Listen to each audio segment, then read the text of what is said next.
impulse buy of the day. This. And we're gonna put it together.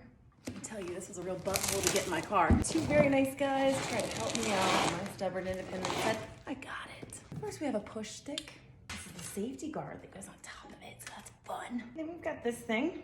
This is gonna be our guide. It's a rip fence. We got these puppies. Don't forget these on the bottom. I would have been like, where are they? They didn't give it to me. And then I would have tried to return it like a... I never read them. ADHD. It's a heavy one. Okay, I'm too short. That's all right. Let's get it. Don't ever operate it on the floor.